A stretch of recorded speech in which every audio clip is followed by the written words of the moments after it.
Hi hello and welcome to இது உங்கள் heart tech தம் channel. நான் உங்க தினேஷ். ஸோ இன்றைக்கான இந்த வீடியோ நம்ம எதாவது பார்க்க போகிறோம் அப்படின்னா, இப்போ நீங்கள் பார்த்துட்டு இருக்கிற மாதிரி ஒரு டெம்ப்ளேட் மேக் பண்ணுறது பார்க்க போகிறோம். ஸோ இந்த டெம்ப்ளேட் மேக் பண்ணுறதுக்கான டெம்ப்ளேட் லிங்க் எல்லாம் நான் டிஸ்கிரிப்ஷனில் கொடுத்துருக்கேன். ஸோ லிங்கை கிளிக் பண்ணி வாங்குவாங்க. ஸோ ஃபர்ஸ்ட் ஆஃப் ஆல் நீங்கள் பிக்சார்ட் அப்ளிகேஷன் ஓப்பன் பண்ணிக்கோங்க. ஸோ பிக்சார்ட் அப்ளிகேஷன் லிங்க்கும் நான் கீழே டிஸ்கிரிப்ஷனில் கொடுக்குறேன். ஸோ அந்த லிங்கை கிளிக் பண்ணி பண்ணிங்க. ஃபர்ஸ்ட் ஆஃப் ஆல் நீங்கள் ஒரு இமேஜ், அதாவது பைக்கோட இமேஜ் எடுத்துக்கோங்க, இல்லை உங்கள் ஃப்ரெண்ட்ஷிப், ஸோ யாரோட நம்ம ஃபோட்டோ இருந்தாலும் சரி, இந்த மாதிரி ஒரு ஃபோட்டோவை எடுத்துகிட்டு ஃபஸ்ட்டு அதை சென்டராக செட் பண்ணி வச்சுக்கோங்க. அதுக்கு பார்த்தீங்க அப்படின்னா இங்கே பார்த்தீங்க அப்படின்னா ரேஷியன் இருக்கும். ஸோ அதை கிளிக் பண்ணி சென்டர் பண்ணிக்கோங்க. அடுத்து டிக்கெட்டான கிளிக் பண்ணிட்டு அடுத்ததாக நீங்கள் இம்போர்ட் பண்ணது டெக்ஸ்ட்டு தான். ஸோ அந்த டெக்ஸ்ட் பார்த்தீங்க அப்படின்னா இங்கே இருக்கும். ஸோ அந்த டெக்ஸ்ட்டை ப்ளஸ் ஐக்கான் கிளிக் பண்ணி உங்களுக்கு பிடிச்ச, அதாவது நீங்கள் யாரோட பேர் வைக்கணும்னு நினைக்கிறீங்களோ ஸோ அவங்களோட பேரை நீங்கள் டைப் பண்ணிடுங்க. ஸோ இப்போ நம்ம ராயல் என்ஃபீல்ட்ஸ் டைப் பண்ணியிருக்கோம். ஸோ டன் கொடுத்துட்டு ஓகே கொடுத்துருங்க. ஸோ இப்போ நான் ஃபஸ்ட்டு அதுக்கு கலர் சேஞ்ச் பண்ணிக்கலாம். கலர் பார்த்தீங்கன்னா எப்பயுமே ஆப்போசிட் கலராக தான் இருக்கணும். ஃபஸ்ட் நம்ம பிளாக் கலர் சூஸ் பண்ணி உங்களுக்கு ஒரு வீடியோ ஃபன் பண்ணி காமிக்கிறேன். ஸோ ஃபஸ்ட்டு ஃபுல்லாக அதுக்கு ஒரு ஃபாண்டு, அதாவது நல்லா பெருசாக தெரியணும். ஸோ அதுக்காக இப்போ அதை ஃபுல் சைஸ் வச்சுருங்க. சென்டர் பண்ணி வச்சிங்க அப்படின்னா இன்னும் கொஞ்சம் பார்க்குறதுக்கு நல்லாயிருக்கும். ஸோ சென்டர் முடிஞ்ச வரைக்கும் சென்டர் பண்ணி வச்சுக்கோங்க. ஃபஸ்ட்டு நம்ம அதுக்கு ஒரு ரெட் கலர் கொடுத்துக்கலாம். அதுக்கு மேலே பார்த்தீங்க அப்படின்னா நம்ம பிளாக் கலர் கொடுத்துக்கலாம் அவுட்லைனு. ஸோ இப்போ கொஞ்சம் அட்ஜஸ்ட் பண்ணி விட்டுருங்க. இப்போ நாம் டிக்கே கணக்கு வந்துட்டு நான் எப்பயும் போல் சொல்லியிருந்த மாதிரி லேயர் இருக்கும். ஸோ அந்த லேயரை கிளிக் பண்ணிங்க அப்படின்னா உங்களுக்கு ஸோ மேலே பார்த்தீங்க அப்படின்னா 1 2 3 ஸோ 4ஆவதோ 5ஆவதோ இருக்கும். ஸோ அந்த ஐக்கான், ஸோ அதை கிளிக் பண்ணி மெர்ஜ் பண்ணி விட்டுருங்க. ஸோ கொஞ்சம் சளி பிடிச்சிருக்கிறதுனால இப்படி இருக்குது. கொரோனா நேரம் நினச்சிடாதீங்க, ஜஸ்ட் ஃபார் சளி தான், வேறு ஒன்றும் கிடையாது. ஸோ இப்போ நீங்கள் அந்த எனேபிள் பிஎன்ஜி டிரான்ஸ்மிஷனை அது எனேபிள் பண்ணி விட்டு அந்த எனேபிள் பண்ண அந்த பென்சில் ஐக்கானை கொண்டு போய் நீங்கள் ரெட் கலரில் இருக்கும். ஸோ அது மேலே கிளிக் பண்ணிக்கோங்க. கிளிக் பண்ணிட்டு டிக்கெக்கான கிளிக் பண்ணி விட்டுருங்க. இப்போ பார்த்தீங்க அப்படின்னா அந்த மட்டும் க்ளீனாக தருது. ஸோ இப்போ நம்ம டிக்கெக்கான கிளிக் பண்ணி விட்டுருவோம். நீங்கள் பார்த்தீங்கன்னா கரெக்டாக பண்ணுங்கள். அப்படி இல்லை உங்களுக்கு மிஸ் ஆகிடுச்சுன்னா மொத்த இமேஜுமே டேமேஜ் ஆயிரும். ஸோ பேக்கில் குறத டிரான்ஸ்மிஷன் ஆக்கி விட்டு இப்போ இந்த இமேஜை ஃபஸ்ட்டு நீங்கள் சேவ் பண்ணி வச்சுக்கோங்க. எப்பவுமே நீங்கள் வந்து குவாலிட்டி மீடியம் இல்லை ஹை, ஸோ இந்த மாதிரி நீங்கள் வெரி ஹையில் கொடுத்துக்கோங்க. வெரியில் கொடுக்குறப்ப தான் உங்களுக்கு கிளாரிட்டி அதிகமாக இருக்கும். ஸோ இது முடிஞ்சதுக்கப்புறமா அடுத்து நீங்கள் கைன் மாஸ்டர் அப்ளிகேஷனை ஓப்பன் பண்ணுங்கள். ஸோ ஓப்பன் பண்ணிட்டு பார்த்தீங்க அப்படின்னா நீங்கள் எந்த சைஸ் வேணுமோ அந்த சைஸ் வச்சுக்கோங்க. நான் இப்போ ஸ்கொயர் டைப் வச்சுட்டு உள்ளே வரேன். நான் என்னோடய பேக்ரவுண்ட் இமேஜ் சூஸ் பண்ணிக்கிறேன். ஸோ இமேஜ் சூஸ் பண்ணதுக்கப்புறம் ஃபுல்லாக ட்ராக் பண்ணி விட்டுருக்கேன். உங்களுக்கு பிடிச்ச, அதாவது எந்த செகண்டுக்கு நீங்கள் எடிட் பண்ண நினைக்கிறீங்களோ அந்த செகண்டுக்கு நான் இப்போ 90 செகண்ட்ஸ் வச்சுருக்கேன். ஸோ அடுத்து மீடியாக்குள்ளே வந்துட்டு இமேஜ் செட் பண்ணிக்கோங்க ஃபஸ்ட்டு.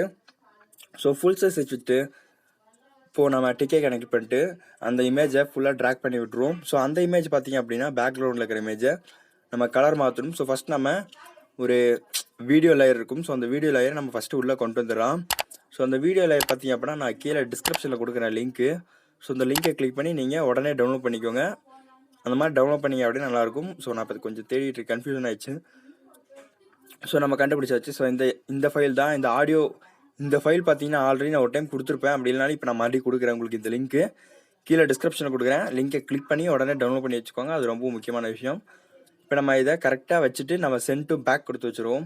சென்ட் டு பேக் கொடுத்து தான் கரெக்டாக வரும். So sent to back. So back கொடுத்தாச்சு. இப்போ நம்ம ப்ளே பண்ணி பார்க்கலாம். இப்போ பார்த்தீங்கன்னா கரெக்டாக வருது. நம்ம கலர்லாம் சேஞ்ச் பண்ணணும், கொஞ்சம் பேஸ் கலராக வரணும்ல, அதுக்காக ஃபஸ்ட் நம்ம பின்னாடிக்கிறத ஆரஞ்சு கலர் செட் பண்ணி வச்சுருவோம். டிக்கே அங்கே கிளிக் பண்ணி விட்டுருங்க. ஸோ அடுத்து நம்ம 2 இமேஜ் இம்போர்ட் பண்ணுவோம். ஃபஸ்ட்டு நம்ம ஒரு பிளாக் கலர் இல்லை, ஏதாவது உங்களுக்கு பிடிச்ச என்ன கலர் இருக்கோ ஸோ அந்த கலரை இம்போர்ட் பண்ணுங்கள். நான் எல்லோ கலர் இம்போர்ட் பண்ணுறேன். ஸோ எல்லோ கலர் அது நம்ம ஃபுல்லாக ட்ராக் பண்ணி விட்டுருவோம். ஃபுல்லாக ட்ராக் பண்ணி விட்டு ஃபுல் சைஸில் செட் பண்ணி வச்சிடலாம். இப்போ நம்ம இதை சென்ட் டு பேக் கொடுத்துடலாம். ஸோ அடுத்து நம்ம இதுக்கு பிளிங்கிங் எஃபெக்ட் கொடுக்கலாம். So blinking show. ஸோ பிளிங்காகி உங்களுக்கு ஷோ ஆகிட்டு இருக்கும். ஸோ அடுத்தது நம்ம இதுக்கு வந்து மறுபடியும் அதை டபுள் பண்ணி விட்டுருங்க. கலர் நமக்கு பிடிச்ச கலர் வச்சுக்கலாம். ஸோ அடுத்து நீங்கள் அதை மறுபடியும் டபுள் பண்ணி விட்டு டபுள் இருக்கும் மேலே பார்த்தீங்க அப்படின்னா டபுள்னு இருக்குது. ஸோ அந்த டபுளை கனெக்ட் பண்ணிட்டு அதுக்கு வேறு ஒரு கலர் சேஞ்ச் பண்ணி விட்டுருங்க. அதுக்கும் உங்களுக்கு பிடிச்ச கலர் ஏதோ ஒன்று செட் பண்ணி வச்சுட்டு டிக்கே கனெக்ட் பண்ணிட்டு சென்ட் டு பேக் கொடுத்துருங்க. இப்போ நம்ம ப்ளே பண்ணி பார்க்கலாம். ஸோ செமையாக இருக்குது. இப்போ நீங்கள் பார்த்தீங்க அப்படின்னா நல்லாயிருக்கும். இந்த மாதிரி தான் நம்ம இந்த இதை க்ரியேட் பண்ணோம். ஸோ உங்களுக்கு க்ரியேட் பண்ணதுக்கு தெரியல அப்படின்னா நீங்கள் மறுக்கா இந்த வீடியோ நீங்கள் பார்த்துக்கிட்டே இருந்தீங்க அப்படின்னா கண்டிப்பாக எப்படி க்ரியேட் பண்ணுறது அப்படின்றது உங்களுக்கு சிம்பிளாக தெரிஞ்சிடும். ஸோ லாஸ்ட்டு இந்த வீடியோ நம்ம எக்ஸ்போர்ட் பண்ணுறது இல்லை, அதுக்கு முன்னாடி நம்மளோட பார்த்தீங்க அப்படின்னா நம்மளோட வாட்டர் மார்க் வைக்க மறந்துட்டு பாருங்க. ஸோ நம்ம வாட்டர் மார்க் வைக்கணும். ஸோ அது ரொம்பவும் முக்கியமான விஷயம். நம்மளோட எப்பயும் போல் ஹவு டெக் தமிழ், ஸோ இன்ஸ்டாவோட நம்மளோட இன்ஸ்டா ஐடி பார்த்தீங்கன்னா இது கிடையாது. ஸோ நான் வச்சுக்கிறேன். இன்னும் நம்ம இன்ஸ்டா க்ரியேட் பண்ண கிடையாது. ஸோ உங்களுக்கு இன்ஸ்டா ஐடி என்னோடது வேணும் அப்படின்னாலும் நான் கண்டிப்பாக கேளுங்க. நமக்கு ஒரு இன்ஸ்டா க்ரியேட் பண்ணிவிட்டு ஐடி க்ரியேட் பண்ணிடலாம். ஸோ டிக்கெட் கிளிக் பண்ணிட்டு அடுத்து நம்ம இந்த வீடியோவை ஃபுல்லாக இது பண்ணி வச்சுக்கோங்க. ஏன்னா நம்ம ஒரு இது மிஸ் பண்ணாலும் பார்க்குறதுக்கு ரொம்ப ரிஸ்க் ஆயிரும். நீங்கள் இந்த வீடியோவை ஸ்கிப் பண்ணால் பார்த்துருந்தீங்க அப்படின்னா கண்டிப்பாக உங்களுக்கு நான் என்னென்ன பண்ணேன் அப்படின்றதெல்லாம் புரிஞ்சிருக்கும். அது மட்டும் இல்லாமல் இந்த வீடியோ உங்களுக்கு கண்டிப்பாக பிடிச்சிருக்கும்னு நினைக்கிறேன். பிடிச்சிருந்தா இந்த வீடியோக்கு ஒரு லைக் பண்ணுங்கள், பிடிக்கலையா டிஸ்லைக் பண்ணுங்கள். ஏன் டிஸ்லைக் பண்ணிங்கிறத கீழே கமெண்ட் பண்ணிட்டு மறக்காமல் உங்கள் ஃப்ரெண்ட்ஸ் எல்லாத்துக்கும் ஷேர் பண்ணி விடுங்க. ஸோ ஷேர் பண்ண தான் நம்ம சேனலோட ஃபேமிலி பார்த்தீங்கன்னா பெருசாகும். நீங்களும் பார்த்தீங்க அப்படின்னா இன்னும் கூட நாலேஜை நீங்கள் கற்றுக்கலாம். ஸோ இப்போ நான் எக்ஸ்போர்ட் பண்ணிட்டேன். ஸோ எக்ஸ்போர்ட் பண்ணிட்டு இது ஃபினிஷ் ஆனதுக்கப்புறமா பார்த்துட்டு நீங்கள் கிளம்புங்க. பாய். தேங்க்யூ ஃபார் வாட்சிங் கைஸ்.